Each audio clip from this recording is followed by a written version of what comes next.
Ryan, what's up, dude? Do you ever just want to break down and dance?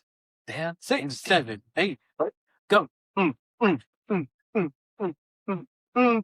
Let's get it. Let's dance. Let's go. Oh, yeah. Welcome to the show. Bourbon, belts, blockbusters. You are listening to the Triple B podcast.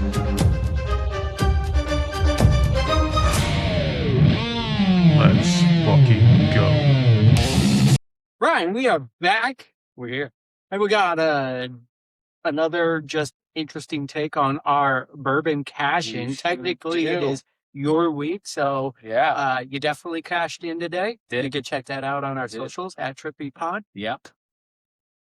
But It's a good one. we were separate on the last bourbon cash-in. Yes, we were. And so we never got to try each other's bourbons. So We're rectifying it today. yeah, so Making it right. we are making it right today. You will be trying the Project X by Penelope. Yes.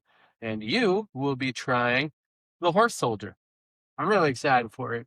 I'm excited for it. I'm excited for me. I'm excited for you. I'm excited for both of our mouths.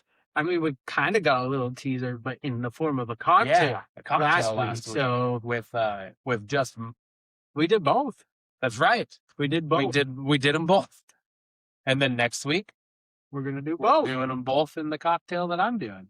Hell yeah! Just a different take on it. Let's get right into it. I don't hate the way that we decided to do this either, because this means that we're getting through a bottle of bourbon significantly more than we have. That's true in a long time. Not just on the show, outside of the bourbon and the bourbon of the King of the Burbs. King of the Burbs tournament. Confusing bourbon in the bank. That's it. I'm gonna get that out of my mind. All right. So here we go. I'm gonna pour you a Andre the Giant finger. As we do. All right. I think those are almost perfectly even too. Hell yeah. All right. And again, those are the ones we be drinking. Hey, that's right. Yeah. Let's do this. Dude. All right. What did you give yours? I think I gave it an 8, and you gave it an 8.5. I gave mine an 8.5, and I gave yours an 8. Yeah. Well, let's Cheers. get an idea. My congestion might throw me off a little bit, I will say. It's smooth. I don't feel like I'm not going to be congested for too much longer. I told you it touches you. That would hit me at the sinuses. I'm gonna go first. So this one, I feel like it starts off kind of bland. It doesn't have a lot of flavor right away, but then it just it finishes very nice and sweet. It goes down smooth. It's pretty solid, man. I'm liking it. I think I'm gonna join you on an 8.5 on that. I'm gonna rank that at 8.5. I like this, like I said, the sweetness that the ride down from the initial taste is. Yeah. It's just all sweet and just kind of lingers in the mouth. Mhm. It's an easy drink down. Yeah, absolutely. I really like the story behind it. Again, this was like the glass or metal. So the bottles are made out of molds the molds are set in steel that was recovered from the World Trade Center. Yeah, that's right. From 9/11. Yeah. Right. So they pour the bottles, or however they make the glass bottles, the molds are out of the leftover steel from the World Trade Center. And the American Freedom Distillery was created by members of the 12 Green Berets that traveled by horseback into Afghanistan. Like, it was like within 2 weeks after 9/11. Oh wow! So they were like the first group on the ground to go in, and yeah. So it was just pretty cool, history behind it, and yeah, man. I really like that. What do you think on that one? This is really good. This is really good. And now, and that I think it would be even better if I wasn't, dealing with getting over some crud that I had this week. It's a little congested. Everything's a little off for me, but the flavor's there. Yeah, it kind of kicks you in the nose there. Yep. Like right in the sinuses. It's like we said this before. Some of them that we've had, Wasabi. like the wasabi effect. Yeah, exactly. Where it's just like at first you're like, oh yeah, it's good, and you swallow it, and you're like, oh, there she is, right up in the schnars.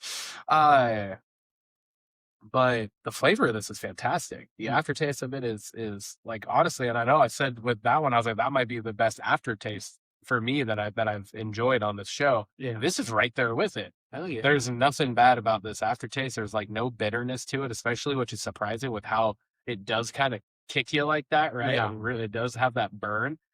All in all, I think I like this one more. Ooh, Honestly, nice. I'm gonna give her a 9. Ooh, I'm giving her a 9. you know what's crazy is I had a fully different expectation for the taste of this based off the cocktail from last week. When you Oh, put it really? in there, I was like, all right, this is significantly different than that one, and it is different, but like I thought it was gonna have a different taste, like because the bourbon popped out more Yeah. from your from when we did the Manhattan with it. Yeah. I think the primary reason why I'm going higher on this one than than the horse soldier is because I feel like it checks every box. Mm-hmm. Where kind of like you said, like the upfront, it's just kind of like, oh yeah, it's there. I'm drinking bourbon. This, like, it does have that burn, and I don't mind a little bite. Like I don't want it to be just bite with nothing else. Obviously, we've had a couple of those that we've been like, oh god damn.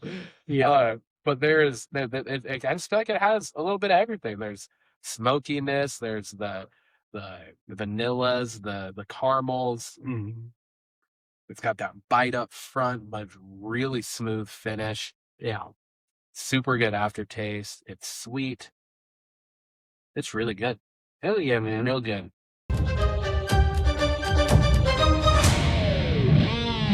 Well, that brings us over to Bells. That's right. What do you want to talk about? I would like to start by talking about the entire intro segment of the show again. Back-to-back weeks. Back-to-back weeks. You talked about the whole intro last week, but these are on different levels now. Yeah. Because I think that they did a complete 180 from the intro last week. I think the intro to Raw this week was really good. Mm-hmm. I thought it was really entertaining. And just the way it played out with the Visions out there doing their thing, bitching. Adam Pearce comes out and starts trying to remove them. And then we get like 4 different masked men. Yeah. 3 that were, what do you want to call them? Fakes. Yeah. Whatever. Fakes. Distractions. Swerves. Yeah. Swerves. Yeah. Imposters. Logan chases one. Theory chases another. Paul Heyman's kind of creeping around in the ring because you could tell he has a sense of something bad's gonna happen because both his 2 cronies just disappeared.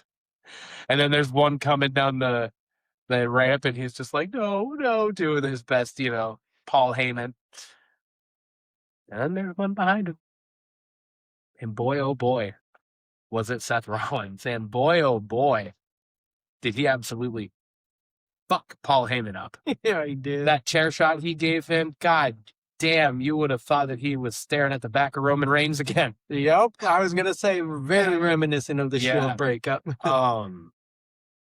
And then the stomp, the curb stomp, right? It was gold. And then Seth bails. Then it cuts a little bit later. You get the scene in the back. Heyman's getting loaded into the ambulance. He's like profusely bleeding from the nose and mouth area, which I thought was chef's kiss. So it was very, very well done. Yeah. And the rest of what played out in the back was perfect. It felt like it legitimately felt like we were back in the Attitude Era. I was gonna say the same thing. Yeah, like it was like you have Jimmy attacking. He pulls up in the car, right? Yeah. He pulls up in the car, and then Theory opens the door, and it's just Jimmy just boom comes out of nowhere. I'm like, whoa, this is dope. I like this. And then goes over to the ambulance, and it's LA Knight drives in the ambulance. That was 100% a Stone Cold move. Yeah. And it felt like it was like Jimmy and LA Knight. It felt like it was like The Rock and Austin against the corporate regime or the McMahon, whatever, the corporation, whatever it was called, and one of its many different variations that we've gotten over the decades. Yeah. It just felt, it was cool. It was really good. I thought it was really well done.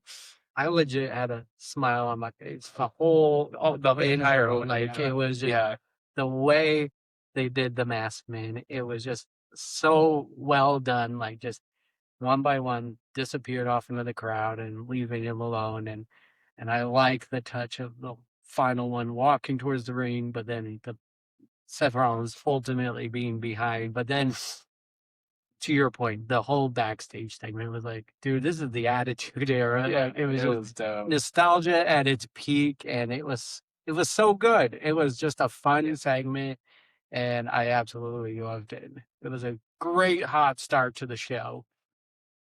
My next talking point. I have back-to-back ones here where I like what happened, but I have a little bit of a reserve. Yeah, I guess that's probably a good way to say it. Qualm, I don't think I think depending on how things play out will lead to a qualm. Yeah. Potentially. Obafemi and Rusev. I thought it was a really great segment. Honestly, I did. I thought it was really solid. I thought it was a potential push and start of something. Mm-hmm. Now, here's my reservation with it. We got to pick a lane for Oba now. Yeah. At some point, they're still playing the card, and now this is with a little foreshadowing into. I'm not talking on it. You're not? Okay. You can allude to it. So it's like you have this, and I was like, all right, cool. This is exactly what we needed. Like, have him just come out and just thrash people randomly for the first couple weeks. Yeah, establish it. Let's get into this fucking man-meat feud, right? But then you jump forward to fucking SmackDown, and you have Oba randomly come out and destroy Johnny Gargano. Yeah. Now, did I laugh in that segment when his music hit? Of course I did, because the entire situation with Johnny Gargano right now is funny.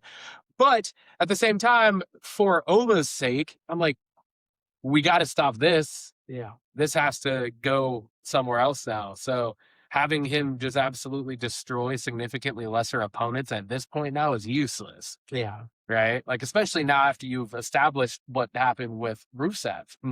Right? Like, that could have been potentially, unless it's like he's just going to destroy Rusev too, and then maybe this does lead to him answering Brock's call, open challenge. I don't know. I mean, it could be that stepping stone for sure. Yeah, but I agree with you though.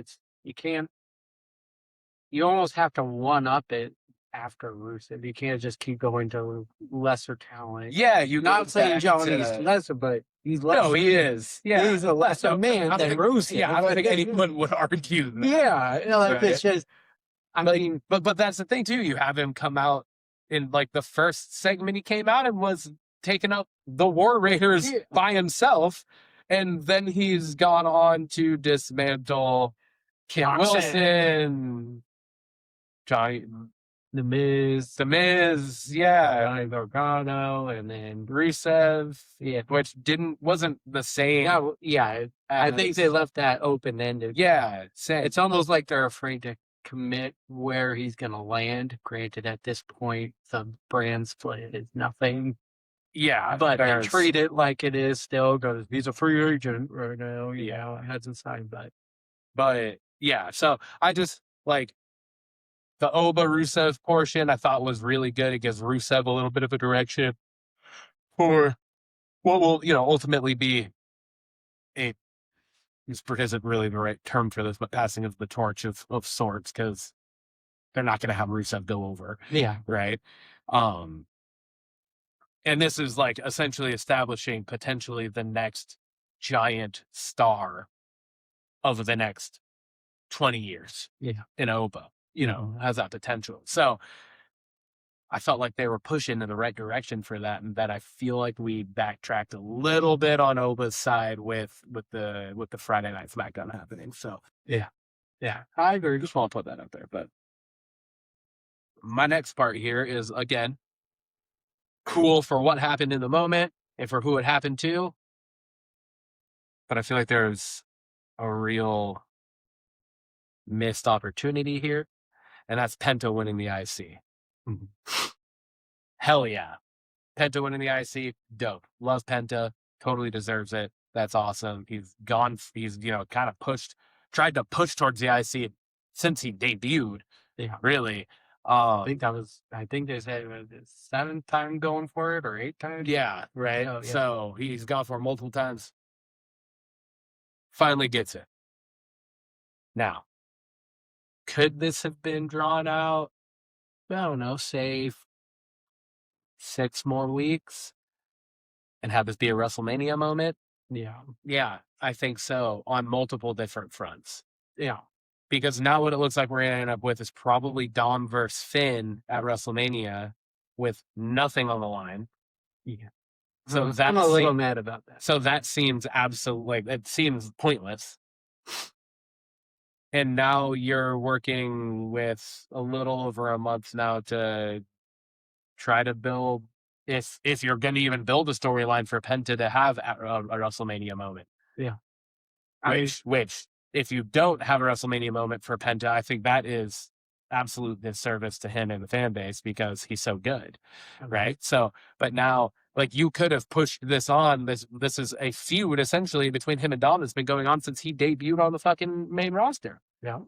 Almost, not entirely, because when he debuted, Dom wasn't the IC. No, but he's been feuding with Judgment Day. Yeah, on and off for pretty much the entire time. So, that would have been a cool, put him over at Mania, give him that Mania moment. That'd be a dope moment to do that, but have it come at the expense of the Judgment Day. Yeah. And the turmoil of the Judgment Day, and Finn pulling that card then. Yeah. Like, it's only been like 2 weeks that we've been dealing with the whole, you got to do this on your own thing. Like, this could have been drawn out and really egged on and played out well, to the point where it just became like a bubbling point or boiling point for Finn Balor. Mm-hmm. Agreed. And so I feel like this just jumped the gun a little bit. And I just don't know where this goes into Mania season now to have a actual, like, satisfactory conclusion to. I 100% agree, and I feel that way on many of the stories right now. Is just like, you could have set this up. Like, Mania's the end all like, that's where the grandest stage. It's the end of the season. Yeah. It's just the culmination. We're in the playoffs right now, and you've had the Dom and Finn bubbling, but then you put like you fizzle it out. Like, you just, like, if you put together a video for it, sure, it's gonna look great, but there hasn't been anything going, to your point, until the last couple of weeks. Do it on your own, and then this. So it's just like, I mean, there is still 6 weeks till WrestleMania, so you can build up, but, like, you could have had a bigger thing and had the IC title. Like, there's some stakes at it, and now you got to pivot and create 2 storylines and generate a lot of interest into it. Yeah. So it can be done. Let's see if it can. Yeah. And that brings me to my banger. AJ, no, I'm just joking. I mean, her promo was fucking fire. I'll give her that. Don't get me wrong. She did really well. So I shouldn't have used that one as the joke. But you fucking know, it's it's Punk and Roman's fucking face off at the end of the show. That was Another masterclass. I came on and made sure I put that as the title of the episode this week for a specific reason. It was fucking great. Mm-hmm. Roman's part on the mic, solid. Mm-hmm. It was great. But Punk stopping him and then just fucking burying him, no pun intended, was, oh my God, dude. It was so good. Do you think Roman's just tired of getting absolutely fucking just butt fucked by these dudes on the mic? I mean, he's improved so much. He's improved significantly, but he still can't go fucking toe to toe. He can't go toe to toe with CM Punk on the mic, dude. Yeah, and he stumbled over a couple things he said during this. Yeah, you know, and it's like there are still moments, even for the big dog, where he gets in a little over his head when it comes to the mic. And I mean, part of it's probably because he's out of fucking practice because he's gone for so long all the time. Yeah. So, yeah, true. you know, but Punk's just so fucking good, dude. Yeah. Punk might end up going down as the best on the mic. And that's definitely saying something, considering some of the people that we've had on the mic. Cena. Yeah. I mean, even Stone Cold on the mic is fucking phenomenal, right? Like, he might go down as one of the best. But that closing line, I'm gonna bury you next to your father, and then just mic drops and fucking walks out. Oh my God, dude! Some people are saying it crossed the line. I don't think it did. I think it did. Roman brought up Dusty all the time with Cody. Yeah, I think it did in the best fucking possible way ever. It landed. I love when things cross the line. That's why I'm excited for Scary Movie 6. What I like about this, and I mean, I do this every time we're going to Monday Night Raw in 2 days, right? But it has me believing Roman shows up to beat the shit out of him. I hope so. Like, it's not on his schedule, but happy. How would you not respond to that, right? Like, how can you go, oh, I can wait 2 weeks. Right. Yeah. Like, so he just brought your dad into this. So it brings that level of excitement. And all I can think about too is just like, I keep going back to it, but just like a hype promo, like the promo video that launches before this match at Mania. Yeah. The way they're building it could be the My Way Stone Cold versus Rock like promo package. Like, totally. It has the seedlings of that. Yeah. I think they could land it. I think him showing up Monday to just beat the shit out of Punk will go a long way. Yeah. We'll see, but two fucking phenomenal promos back to back. Yeah, it was good. It was real good. It's so good. I was real happy with it. Bringing it over to all SmackDown, Tim. What you got for me? I'm going to start this off with the Rhea and Jade promo. Okay. At first, I was rolling my eyes with... Well, yeah, because Jade's talking on the mic. Yeah, and she's building this around that she's more muscular. Like, cool, you got big muscles. Yeah. Like, that's you a pretty... still suck in the ring and on the mic, so... Pretty lame way. But then once Rhea took over the promo, it landed for me. Yeah, you're built for show. Yeah. I'm built for battle. Yeah. Essential. I was like, rolling my landed. Okay, now we can build a feud. Yeah. Like, I see it. It still has Jade in the match, which is unfortunate for everyone. Expectations are not high, but we got some... Oh, my expectations are high. Rhea better win. My expectations that Rhea Ripley wins this match and takes over the time. Yeah. But I thought overall, the promo ended up being really good and a good start to their feud. Yeah. For sure. Yeah. I know there's back and forth on Twitter, apparently. I didn't read too much about it, but I know that there was something going on between them and everything. But there would be no better way to start the next season of WWE wrestling for the women's division, honestly, than having your two undeniably biggest stars walk out as new women's world champions. Yeah. I love Stephanie and Fakir. I think that match is going to be phenomenal. And I think, again, this goes back to us kind of shitting on creative here because they've done just jack shit with Stephanie as champion. Yeah. She's barely even fucking been on our screen. Yeah. Like, correct me if I'm wrong, she wasn't on Raw this week. No. Like at all. Yeah. Yeah. So, weird move. But you have Liv win, and on one night, you have Rhea win another night. Yeah, you're talking about going into a really good era for the women's division with Rhea and Liv as the world champs. Agree. So, Hell yeah, man. yeah. Next talking point. Sami Zayn. Something is brewing. I said it last week. Something's going on with old Sammy boy.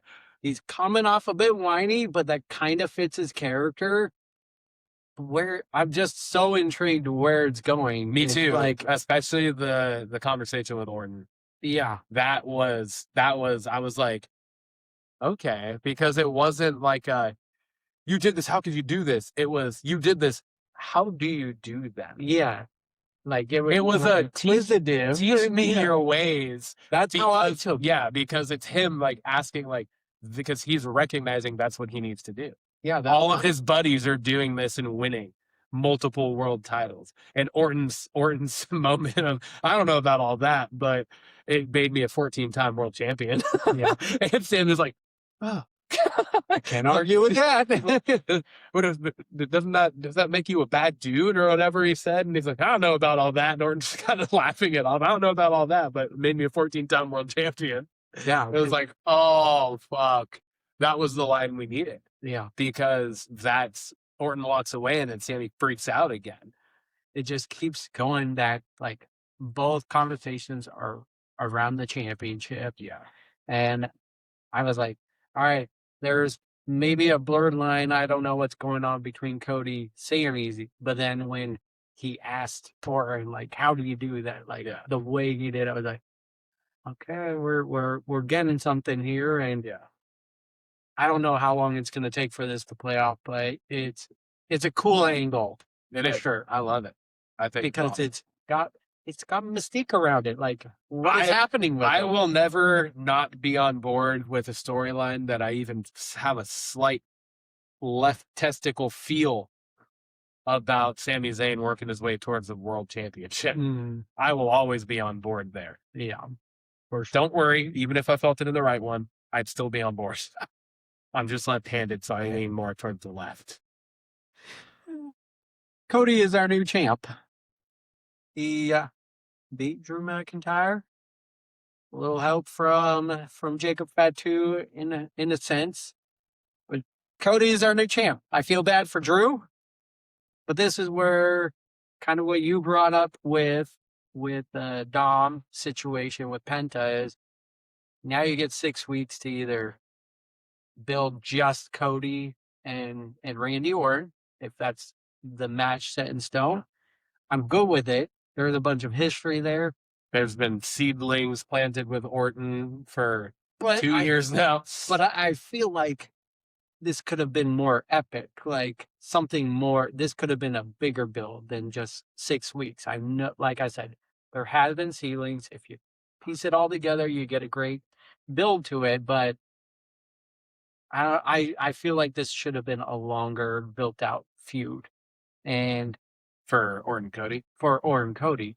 Now, if they go the multi-man match, which is still a possibility, you got story there. They can build that up and everything. But the way they're selling it is Cody versus Randy. Yeah. I called that. That was my prediction from a year ago. But after Mania, this was Cody versus Randy. Mine. That's way off. I said Sammy versus Seth. But Neither of them are in the title picture. Well, like I said, there's just a little disappointment. Like, I feel like this should be a bigger build. I'm sure they can land it. But That's just how I feel on it. I just feel bad for Drew. It's just, but this also does good things for his character. Like, it just builds on to his everyone's after me. I got screwed. Again. So he can at least build off of that, and he'll get back to it. But it's a month before WrestleMania, and he's no longer champion. Yeah. I was shocked not that Cody won. I saw that coming. I figured they were gonna, pivot to the Orton Cody at Mania.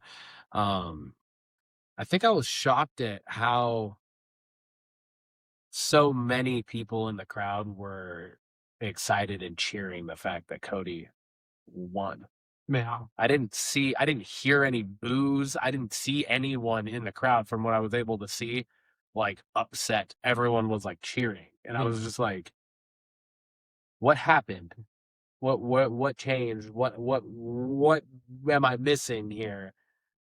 To where Cody winning the title back again makes sense. Yeah. And now I say that I don't think Orton McIntyre again is what we want to see at Mania either. No. In a singles match. And I think that's fair to say. We've seen that multiple times over the last couple of years. I think Orton Cody is the match out of this entire situation that you want to see. I don't know if you end up with a multi-man match. Jacob has to be in it. Yeah. But there has been literally nothing done for that to make any sense. For Jacob to just all of a sudden be in the WWE title picture. Yeah. Yeah. Right? No, I agree. It's not like he's been screwed out of the title. You could argue Drew screwed him out of a shot at the Chamber. Okay, but that's still, you have to go into the Chamber and go win the Chamber. Yeah. Right? So, yeah. I mean, I don't know. I feel like it's all going to depend on how the contract signing next week goes. Yeah, for sure.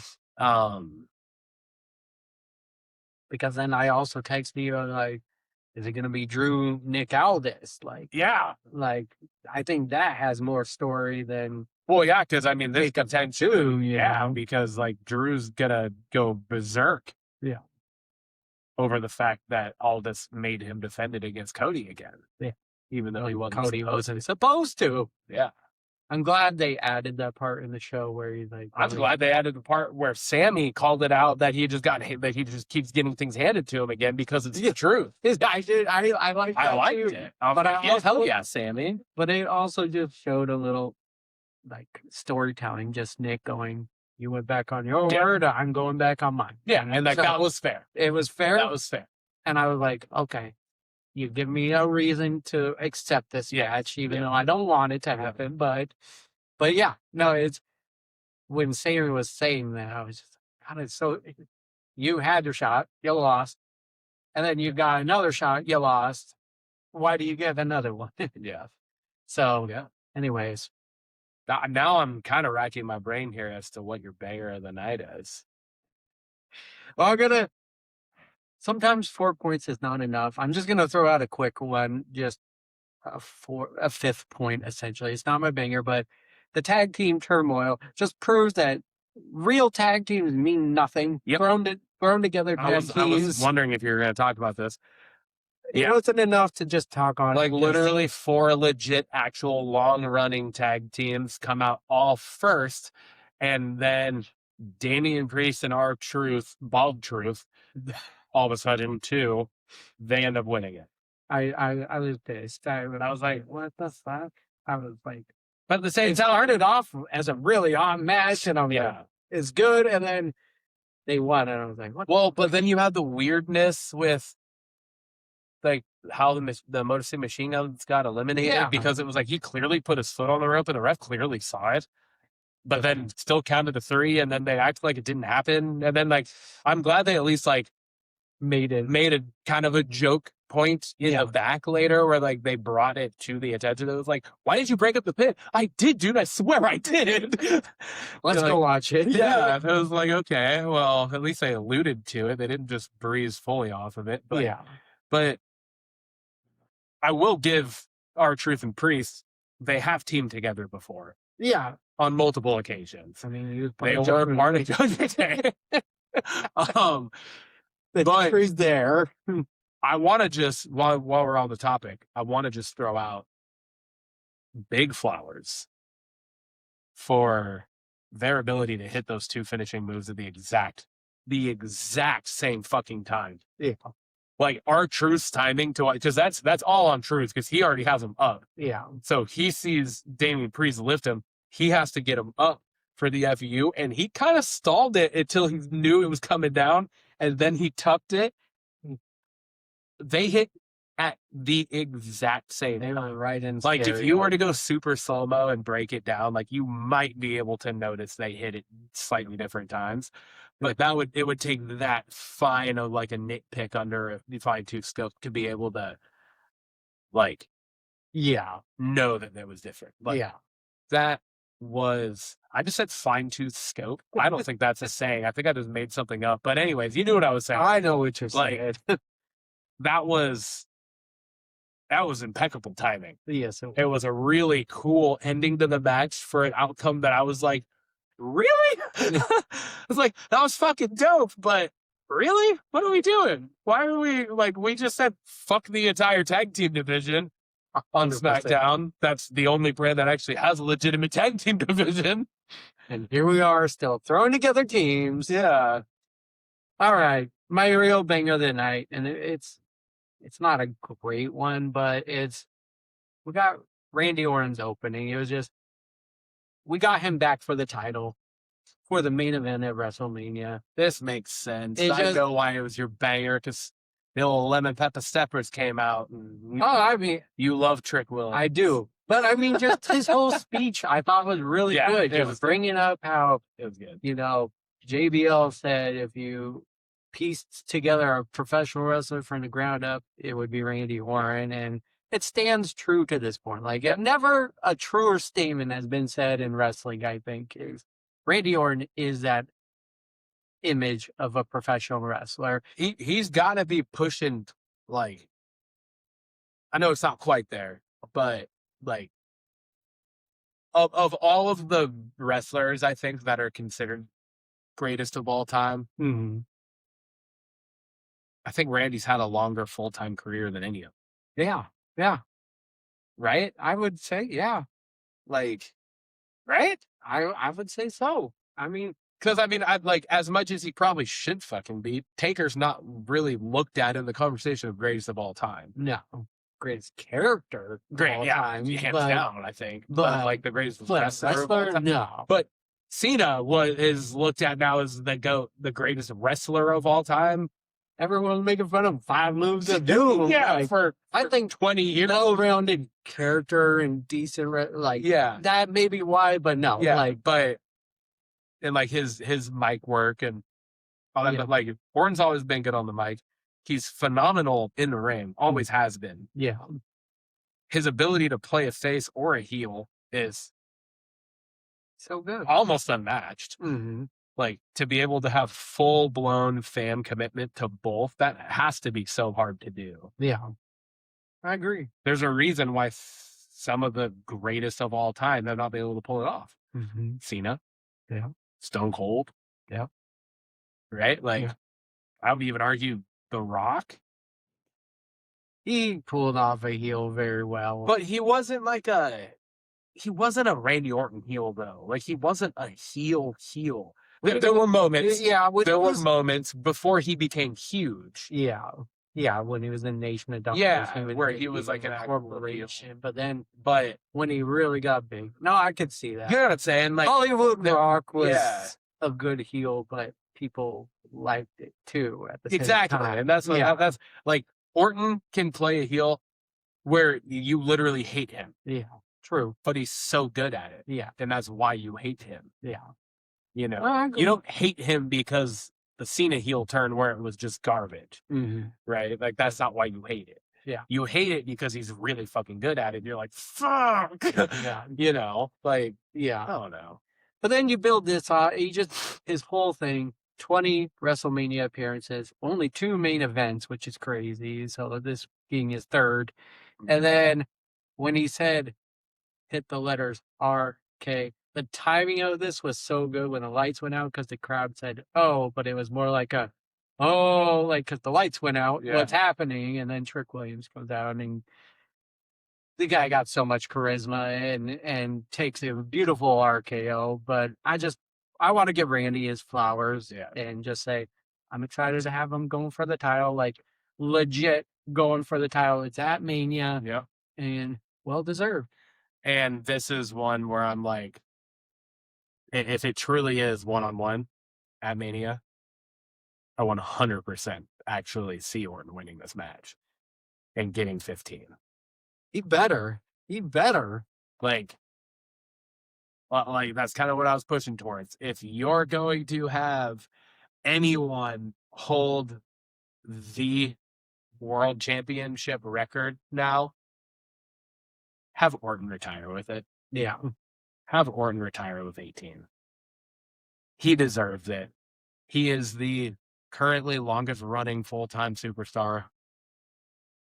He could still outperform most of the roster. Like, he's too good, man. Have him do it. Have him take it from Cena. True. That brings us over to our belts question of the week this week, and I posed this one. I wrote, what is a gimmick that has no reality to it, but we as fans always bought into it nonetheless? For example, being cursed by Danhausen, as that seems to be the new one that they're pushing. You're cursed. You're cursed. He did it to Dom. Dom lost. He threatened it to the Miz. I don't know if how he's going. I don't know. We don't know if Miz is going to actually take him up. I feel like he's not, because he's the perfect character for this to happen to, even though I find it ironic to curse Miz, because one could argue that Miz has been cursed for 15 fucking years. He's always been cursed. But yeah, so I found it interesting, as much as I kind of shit on the whole Danhausen being the reveal at Elimination Chamber. His segments on the last two shows have made me laugh, and you're cursed to Don, and then he turns around and drops the fucking IC I was like, okay, they did that. Like, that was purposefully done. Yeah. And very well done. And that's like the beginning of good storytelling. So I really enjoyed that. And it sounds like a lot of people are in the same house as you, where they hated the debut, but loved what they did with the week of. So and so, like, it doesn't, like, this whole thing I want to just kind of bring clarity to too. It's just any gimmick in general. It doesn't have to be something as cartoonish as Danhausen necessarily, but it could be something that was like serious, that we were just led to believe, even though everyone knew it wasn't real. Or like hopefully this isn't your answer, but another example would be like a buried alive match could potentially be. I mean, it's like, we know they're not actually being buried alive. Like, they're not actually killing the person, burying them alive and leaving them to die, but that was the idea of the match, right? Yeah. So, anyways, I went with just Bray Wyatt and the Fiend and the Firefly Funhouse in general. Is just, I thought that's a good one. I thought it was well done, and it's just everything he did on screen was so good. But just when he brought in the Firefly Funhouse, it was great. Yeah. The Fiend, the blur of everything, and then the match with John Cena. It was a horror movie version of Blue's Clues. Exactly. That's literally what it was. I mean, I love horror movies, and it was just the perfect blend. And you don't even think anything of it. You just are in it. Yeah. You're enjoying it, for sure, and along for the ride. Yeah. What about you? I like that. That was a good answer. That's way better than my answer, honestly. I said Santino Marella's Cobra. That's a good one, though. Because it makes no sense. Like, at least because it's the same setup and idea as like the Mandible Claw. Yeah. Right? Mr. Sacco. But like, that makes sense as a submission move, because you're choking somebody out, and there is that pressure point down there where you can actually fuck somebody up with it. Yeah. So like that makes sense. Yeah. So like there is that, that concept to an extent is based in reality. Santino Morella's is 100% not based in reality in any way, shape, or form. Yeah. It's he puts this cobra sock on his hand and then just and then knocks him out. Like, Yeah. but we loved it. Absolutely. We loved it. It And I don't was think so anyone ever complained about the fact that he won matches with it. Like, And I think you could argue he is like, you could almost just argue that a lot of the comedy acts you never wanted to see be champion. But there was a moment where Santino Marella was about to win the Royal Rumble. yeah. Everyone was hyped for that and ready for it to happen. Yeah. There was a chance where he was the runner-up in the Elimination Chamber. Like, he just had those moments where it was just like, let's go. Yeah. And it was so good. Yeah, for sure. But then I was like, I was digging into this and just kind of reading on some other things. And the people kept on listing like Gangrel as a vampire. He never did any vampire thing. Yeah, it's not like he ever like sucked anyone's blood. It was just Dave's blood bet. Like, so I was like, I feel like that's more like it wasn't blurring the lines. It was just, I thought he liked being a vampire. Yeah, like a cosplay vampire. Yeah. Yeah. And the one of my favorites, like it wasn't brought up, but it was just like the boogeyman. There was nothing supernatural about him. He just was creepy as hell. Yeah, he's just a And weird he dude. used worms with his gimmick. He, you just can't kink shame people. Yeah. He has some weird fetishes, and to each their own. Yeah. They like to, put worms in people. Yeah. That brings us over to Blockbuster. Focus Features. Hell yeah. I got this first one here. I'm excited about this. Tell me all about it. It's called Mike and Nick and Alice. Or just the name. I know. The synopsis is the film is a hilarious, stylized, R-rated action comedy about two gangsters and the woman they love trying to survive the most dangerous night of their lives. As if that wasn't enough, there's one wild ingredient added to the mix: a time machine. The cast is Vince Vaughn as Nick and Nick, two different time frames of the same person, where the time machine comes in play there. James Marsden as Mike and Isa Gonzalez as Alice. This will release on March 27th, and it will be on Hulu/Disney Plus. Fuck, man, this is so good. Vince Vaughn at his finest. It looks like. Yeah, dude. And James Marsden he's so fucking good. He's in so much shit now. He's literally in everything. Yeah. He's a fucking, every now and then still in Paradise. Oh, no, he is still in Paradise. What am I talking about? Not every now and then. He's been in every fucking episode this season so far. He's in Paradise. He's going to be in season 2. He's going to be back in fucking MCU. Yeah. Like, goddamn. He was in Dead to Me. Yeah. Like, he's just in everything. And I love it. He's so good. And she's in fucking everything now too. She's been in so many things, and her name I've seen on multiple other projects as well coming out soon. Yeah. So she's fantastic too. It looks hilarious. It looks action packed and just wild, and which is what you wouldn't think for Vince Vaughn, but I'm here for it. Yeah. And it's Vince Vaughn. Yeah. And you get him in this, like, very much so. It's his true form. I'm very excited about this. Just the whole, like, and the time machine is real, like, it was just so funny. I'm very excited about it. I found myself laughing at the trailer a lot. I can only imagine what the movie is. I know. I'm stoked. My focus feature is Lanterns. Yeah. Synopsis: Lanterns follows new recruit Jon Stewart and Lantern legend Hal Jordan, two intergalactic cops drawn into a dark Earth-based mystery as they investigate a murder in the American heartland. Cast is Kyle Chandler, Aaron Pierre, Nathan Fillion, and release date is going to be in August of this year on HBO Max. What'd you think of this? I've obviously known about this project, known who's in it. Was not expecting, I guess, the tone, maybe.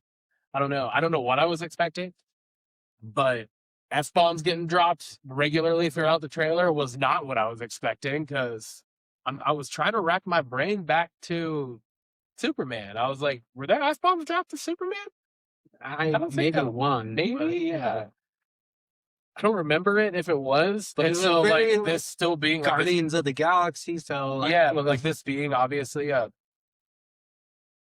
part of the DCU yeah. under James Gunn, I was like, whoa, there's a lot of F-bombs being dropped in the trailer. So like, what's the movie gonna actually be like, you know? Yeah. But it looks good. I'm very interested. It looked like, I don't know, I felt like it was like Training Day meets superheroes, or like something like that, you know, where it's like two cops get into some shit. Yeah. And there's a lot of drama, but then they also, have superpowers. You know, wow, what's going on? And one is obviously trying to be the alpha still and everything. Yeah. I knew about the show. I didn't know that Kyle Chandler was going to be Hal Jordan. And so I didn't read the synopsis, obviously, before looking at the trailer. And so when it revealed that he is Hal Jordan, I was like, oh, shit, awesome. I don't know what I was thought when they initially released a teaser with him in it. I was just like, oh, it's just some guy with this dude. So, Yeah. But it's superhero stuff. Hell yeah. Green Lantern, it gets another chance at it. Another shot. I liked the Ryan Reynolds movie, but obviously a lot of people didn't, and we never saw anything more of it other than a couple of glimpses in Justice League and now the Superman movie. So I'm really excited for this because Green Lantern is just one of those big superheroes that is out there and doesn't get a lot of credit. So yeah, for sure. What's in the news? What's in the news? What's in the news? We got a few things here. You talked about it last week, and you said you saw the trailer for Scary Movie 6. It was out before Scream 7. Yeah. And then they dropped it on Monday. Yes, and boy, oh boy, I'm so fucking excited. I absolutely love, like, just the trailer pulls no punches. None. They're hitting on everything. And just the fact, she's like, oh, girl, give me a hug. And she goes, well, I'm a Republican now, so I think I'm supposed to be racist. She goes, oh, girl, I think all white people are racist. Come over here.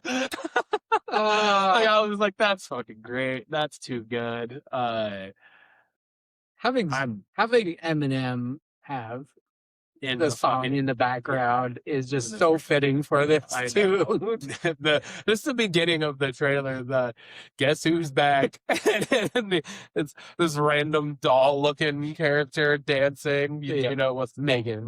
Yeah, dancing, and then all of a sudden it comes off and it's Ghostface again because it's fucking Scary Movie 6. And they're bringing most of the OG characters back. So I'm so happy they went back to the Ghostface, and it was just perfect because Scream 7 just came out too, right? And it opened in front of Scream 7, like, just so well done in that sense to be able to just time this all up so well to bring Ghostface back into the spoof world as well as the actual horror world, all in the same year within just a few months of each other. I think this comes out June, I want to say. And yeah, it's and Marlon Wayans has straight up gone on record to say, like, we're not pulling punches. We're here to offend everybody because that's the world we grew up in and that's how we view the world. Like, we're going to make fun of everybody. Nobody's safe. And it's comedy, so deal with it. And I was just like, let's fucking go. Like, standing ovation for me because that's pure comedy. Comedy should offend you. Comedy should offend everybody. Yeah. And you should be able to laugh about it, about being offended, because that's what comedy is. You know, if you get offended by something that is purely funny, you got problems. That's your own issue. Yeah. So They fuck didn't, off. like you said, they didn't pull any punches. It was, Oh man, I've watched it's beautiful. this trailer like 1,000 times already, and it's just, I have a smile the whole time, and it's already getting that feedback from people, and oh yeah, that's what they wanted. mm-hmm. They're getting people talking, so they and dude, they're spoofing so many everything. things. Like I sent you that Facebook, And that was just a portion of it. yeah. I mean, that was because last week I said that I was like I read that they're it's sinners, weapons, and the quiet place, which I know in the trailer we didn't get the quiet place portion yet, but hopefully they do, because that's too good to not, I think. But you could do some real funny stuff with that. But I have a feeling it's gonna have Brenda and Sydney in the thing, like just Brenda's shut up. And Sydney's making a bunch of noise. I could just picture it already. Yeah.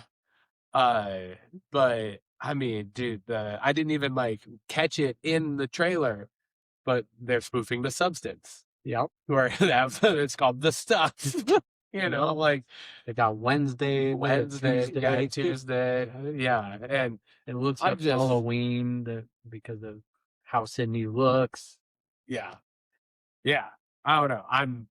There's definitely Halloween, because when the daughter shows up and she looks like Jamie Lee Curtis did. Yeah, there's just so many things, and man, I'm so excited. The sinners part is it's some half gay stuff.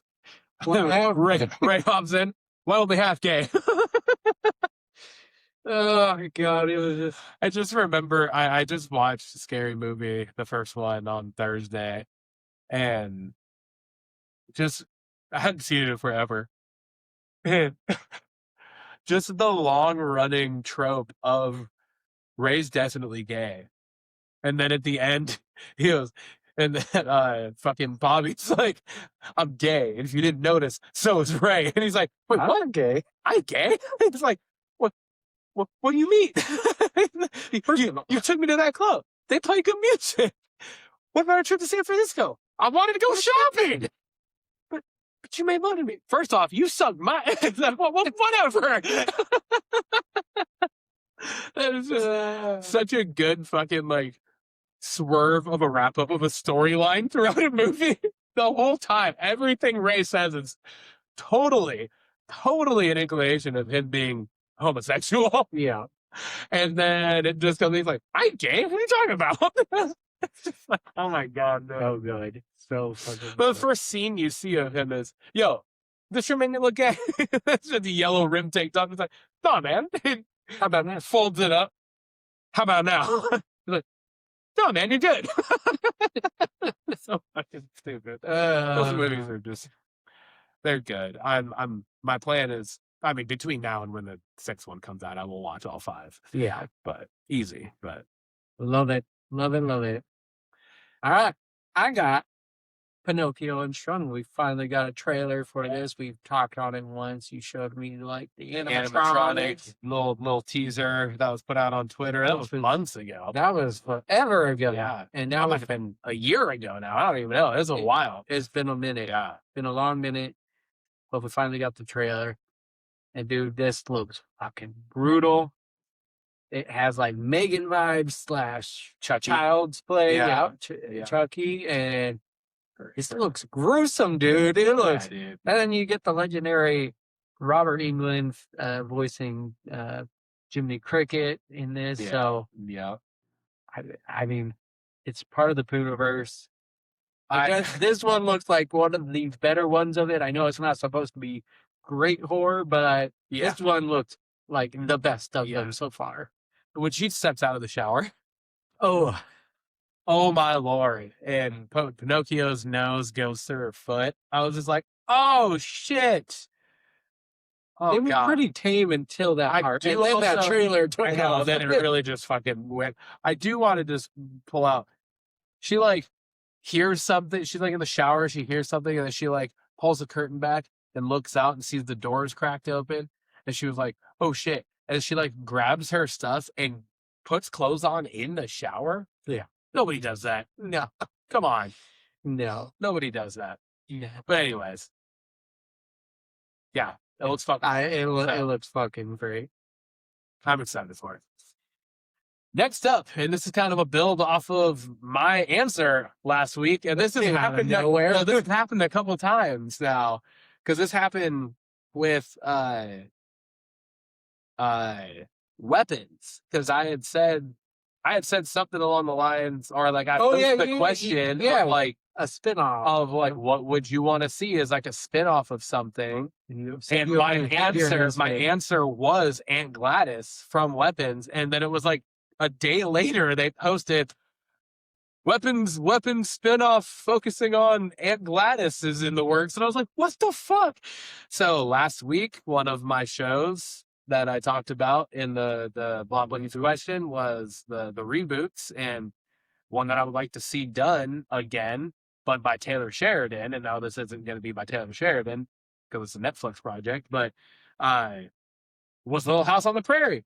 And lo and behold, what are the in fucking 4 months, Netflix is putting out a Little House on the Prairie show. Do you have any clue? I have zero idea. I had no idea that this was happening.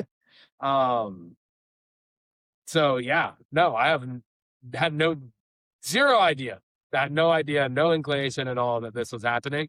So I was just like, what the fuck? I was like, no shit. So we're going to get an updated version of Little House on the Prairie. Not updated in like story, obviously. It's still going to be set when it was set, because like we talked about last week, you can't really have a modern day version of it. But yeah, so Little House on fucking Broadway or something, like I don't know. But anyway, so but it'll be a newer, fucking 40 something year later version of this show. So yeah, I think that'll be interesting. That's pretty wild. Next up, Your Friends and Neighbors season 2 official trailer. Just absolutely excited for the show. Loved the first season. I'm glad you loved the first and season. My wife loved it. Yeah, so now you can... She might have been more into it than I was, and I was into it. But here we are. This trailer reveals a little more, and it looks like Coop is working with James Marsden, but forced to work with him in a way. So I like where this is going. There might be a slight bribery happening here. I'm excited to figure out how he learns on it and everything, but we got Coop back, and I'm super excited for this show. There seems to be a lot of drama unfolding throughout this season. So episode comes out right before my birthday. Mm-hmm. Hell yeah. I know. We gonna be watching it probably the night of your birthday once we get Lainey down in Hawaii. There you go. We'll me and Lindsay go and throw it on the old tube. There you go. Oh yeah. And lastly, we have another quick teaser for Daredevil season 2 as well. Again, just we're getting a couple extra glimpses of some characters, a little more interaction between Jessica Jones and Daredevil. I couldn't be more excited, I don't think, for a Marvel show. Mm-hmm. Daredevil from the Netflix version was amazing. That show was absolutely fucking phenomenal. Mm-hmm. And they really did just carry it over. And so this has quickly become one of my favorite projects in the MCU. So I'm very excited about this. I loved season 1. I loved the 3 Netflix seasons. Give me more. Bring it on. I do keep reading that like something's going to happen in this season though that's like going to reset the whole show or something. So I don't know what that means, but interesting. I don't know. So I need to hurry up and catch up. Yeah. Have you started? No, I've been watching Stranger Things. You tell me to watch all these things. Well, hurry up. You're taking too long. You're watching all these other things. Yes. watching 1 through 7. Yeah. No, but trailer looks great. I loved the Netflix show, and so I just need to hurry up and watch this. That brings us to our special segment of the week. This is Blockbuzzin. It's the first week of the month. We pick a movie that either is generating buzz, we've been buzzing about it on our show, whatever you may, that's why it's buzzing. Ryan, you picked this one. What do we got? I did. I picked The Bluff. So we talked about this a couple weeks ago on the show.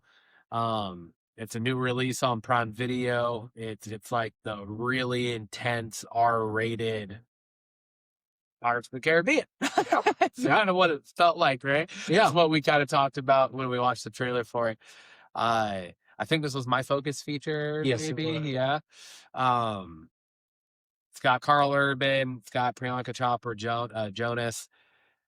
And I don't really have any real full reason for why it's buzzing outside of the fact that we covered it on the was show. on our And show? it looked good to us, right? It doesn't have glowing reviews on Rotten Tomatoes. It's like a 60%. It's got like a 5.8 out of 10 on IMDb. So not necessarily reviewed the best, but we were excited. Fuck the reviews because that's how we've always viewed things. We don't really give a shit about reviews. We just go into things based off how it looks for us, and we make our own conclusions based off of it. So that's why I wanted to do this one. I don't have any other, I didn't read anything about awards seasons or anything. I think it came out like it would, if it were to get, it would be for next. Yeah, it would be the next next year. set of Yeah. awards. But I haven't read anything about anything like that. It's got two pretty well-known names as the stars. It's a pirate movie, and goddamn was it action-packed. It was action-packed. Timmy, what'd you think about it? This movie was unfortunately just meh for me. It did not capture my interest very much. I felt very distracted throughout the whole movie. The action scenes were really cool, and it felt like a John Wick meets Pirates of the Caribbean movie. Oh, yeah. I thought the scenery was beautiful. I thought it was beautifully shot, but just the storyline for it didn't really capture my interest for this. The one cool scene, there was a really cool scene to me that really stuck out, and it was in the caves when it was like dark and the gunshots were lighting it up, and that's when she was like taking out people. It kind of brought me back to the Batman movie. Okay. In that scene where he, Funny. you know, I have a different masked vigilante superhero scene that comes to mind for it. okay. It was the Netflix Daredevil, the stairway. Oh yeah. Yeah. That was what I was like, this is fucking dope. This is really well shot. Yeah. Yeah, for sure. I thought that scene was really cool. Really, it was just, I guess, the whole story behind it. The acting wasn't bad or anything. It was just meh for me. It wasn't a terrible movie, but it didn't capture my interest other than a few of the action scenes where I was like, oh shit. So that's what I thought. What about you? I was probably a little higher on it than you were. I totally understand. I totally get your perspective of the story, not necessarily like. I think they probably could have done a little more with the story for sure, but I think it kind of, to a point for me, like I didn't go into it expecting like a super good story. I went into it just based off the trailer, expecting it to just be like an action-packed fucking movie. And typically, your movies that are action-packed don't carry the greatest storylines. Like that's not what they're banking on, typically. I'm thinking like the Die Hard franchise. Like none of those stories were going to be Academy Award winning stories, right? But the movies themselves are really fucking good. So that was kind of how I went into it. So I wasn't really like too caught up on the story or not.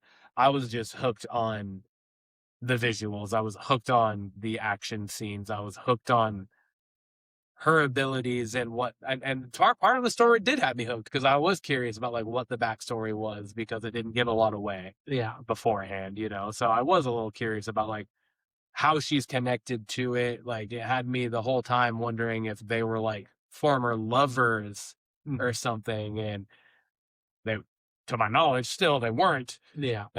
She was just like a found young child that ended up being essentially kidnapped and forced into a life of piracy. And then she was finally able to get the moment to get out. And she fucking took it and ran. And that's what led to this. So I enjoyed it. I thought it was fun. I thought it was a fun watch. I mean, I totally agree.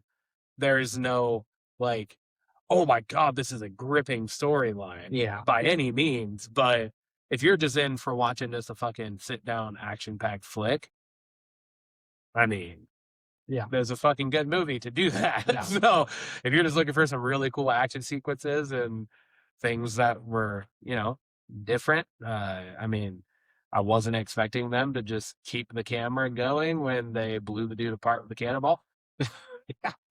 I was like, oh, they fucking that's usually the moment where they cut the scene, or like just cuts to the chick's reaction. But it was like the chick's reaction was that slightly blurred and not even really that blurred in the background. And all of a sudden you just limbs. And it was like, oh, holy damn. So yeah, there was some cool imagery in this and I enjoyed it. Like I said, the cave scene was super cool. Yeah, I really liked that one. Even up on the bluff.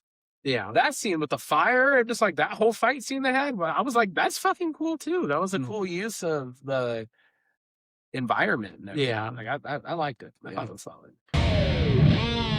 That brings us over to a Blockbusters question of the week. I posed this: what is one of your favorite movies that was a box office bomb? Now, to be clear, doesn't mean it was a bad movie, just ultimately not financially successful. This is tough. I had to wrap my brain a little bit here because there's a lot of these. Where we've talked about a lot of them where they're critically panned, they're financially panned, but we love them. And I really chose mine based off a list that I was looking at that had a handful of movies. I was like, I fucking love that movie, and I was looking at the numbers, like I kind of actually broke this down numerically here. I went with Triple X State of the Union.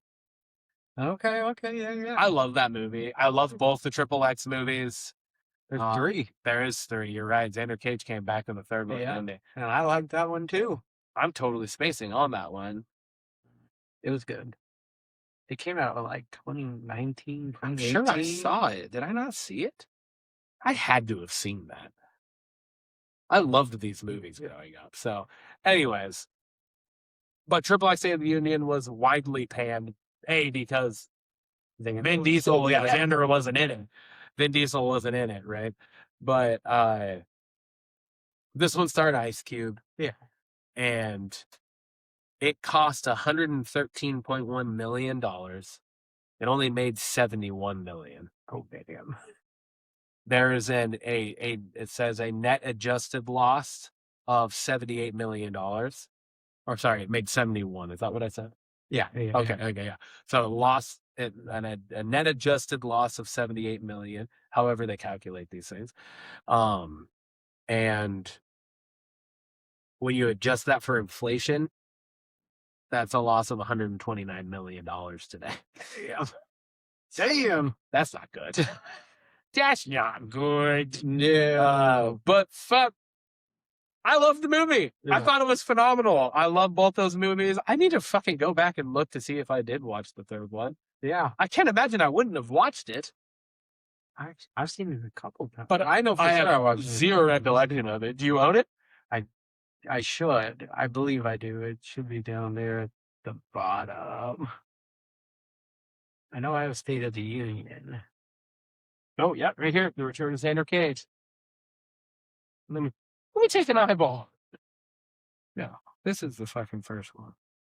Right? That's not the first one. The Return of Xander Cage. No, that's not the first. That's the third one. why does Sam Jackson look so fucking young? That's all I was like, this has to be the first one. This has to be the one that came out in 01. He looks so good. Yeah, I don't know. I'm going to have to watch that shit. I'm going to have to watch that and get back to you. I don't remember if I've seen that or not. But anyway, I love those movies. So that's the one I went with. What about you? I went with Osmosis Jones. That's a good one.